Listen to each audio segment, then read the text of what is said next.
Welcome to The Explainer. In this episode, we're going to break down the absolutely pivotal moments in India's long fight for freedom. So, what does it actually take to unite an entire nation against a global empire? Well, today we're going to explore just that. We'll look at the key moments that took scattered uprisings and forged them into a single, powerful national movement for India's independence. It's an incredible story of strategy, sacrifice, and, of course, the relentless pursuit of freedom. All right, let's dive right in. As you can see, our journey is really a story of escalating actions and reactions. It all starts with this one early explosive spark, a moment that really set the stage for everything that came after. So that spark, it was the Great Uprising of 1857. This was the first major, widespread challenge to British rule. And this didn't just come out of nowhere, it was fueled by years and years of simmering anger, political, economic, and social grievances that just finally completely boiled over. Now, this uprising was a massive shock to the British Empire, no doubt about it, but it ultimately failed. And why? Well, for a few really important reasons. There just wasn't enough planning, no central leadership to guide the whole thing, and a real shortage of weapons. On top of that, a lot of local leaders were frankly prioritizing their own self-interest over a bigger national cause. It was an unorganized, chaotic beginning. And look, it was a hard lesson to learn, but an absolutely crucial one for the future of the movement. So, after that first uprising, a real sense of Indian nationalism started to take root, and the British saw this happening. Their response? A powerful, and you could say insidious, strategy to keep control, divide and rule. And they put this strategy into action in 1905. The viceroy at the time, Lord Curzon, decided to partition the massive province of Bengal. Now, why Bengal? Because it was the nerve center, the absolute heart of this new national awakening. The British goal was crystal clear: stir up tensions between Hindus and Muslims, create division, and weaken the independence movement right where it was strongest. But here's the thing. This plan totally backfired. I mean, it had the exact opposite effect. Instead of breaking the movement, it just ignited a fire. It united people like never before, leading to this powerful new form of protest called the Swadeshi movement. The whole strategy for Swadeshi was built on these three pillars. It was brilliant, really. The fight shifted. It wasn't just about armies and weapons anymore. It became an economic and a cultural battle. The message was simple but powerful. 1. Adopt your own indigenous goods, Swadeshi. 2. Boycott foreign goods. And 3. Create and support a national education system. So, as this Swadeshi movement really started to gain steam, how did the British respond? Well, not with negotiation, that's for sure. They responded with pure repression, cracking down hard with a whole bunch of restrictive, tough new laws. One of the worst of these was the Rowlatt Act of 1919. This law was specifically designed to crush any and all revolutionary activity. It got the nickname the Black Act, and for good reason. It basically allowed the government to imprison anybody without a trial, without a conviction. It just completely stripped away fundamental rights. It was a direct assault on freedom of speech, on liberty itself.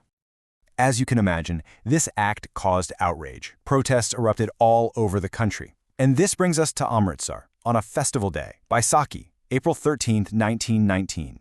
A large but completely peaceful crowd gathered in a public garden called Jallianwala Bagh. They were there to protest this new law and the arrest of their local leaders. And what happened next? It's just unthinkable. A British officer, General Dyer, marched in with his troops. He blocked the only narrow exit to this walled-in garden, trapping everyone inside. And then, with absolutely no warning, he ordered his soldiers to open fire on the unarmed crowd. Men, women, children, nobody was spared. Even the official government numbers tell a horrifying story. 379 people lost their lives that day, with another 1,200 injured. I mean, just think about that. The sheer brutality of it sent a shockwave of absolute horror across the entire nation. This is so important to understand. The Jallianwala Bagh massacre became an absolute turning point. If there was any lingering faith in British justice or fairness, it was completely shattered that day.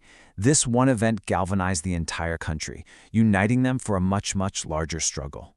And in the wake of that terrible tragedy, a new leader really stepped onto the national stage, Mahatma Gandhi. And he launched the first truly nationwide movement, something that would involve every single part of Indian society. It was called the non-cooperation movement. The strategy here was genius, really. It had two sides. On one hand, you had the constructive side, building a self-reliant India from the ground up.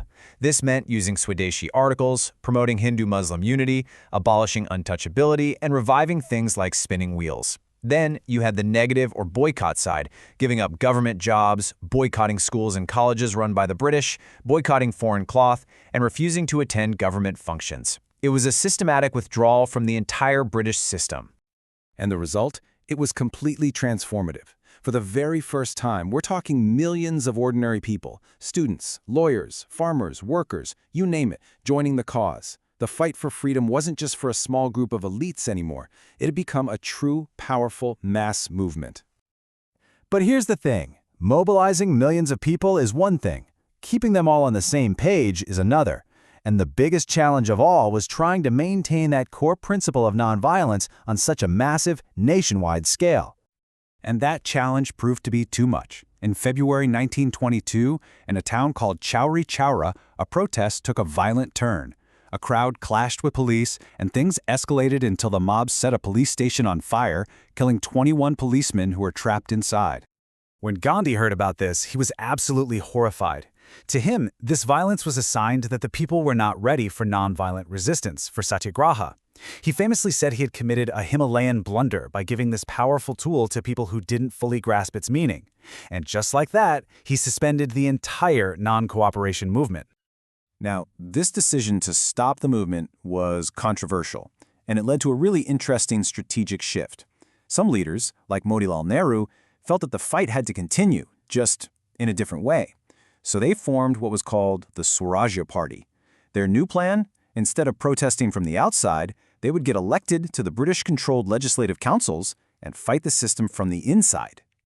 So you see this incredible evolution, right? From mass protests on the streets to political debates inside government halls. It really shows that the path to freedom is never, ever a straight line. It's this constant process of learning, of adapting, of questioning your own tactics. And that kind of leaves us with a big question to think about. When is it the right move for a movement, especially after a major setback, to completely change its strategy?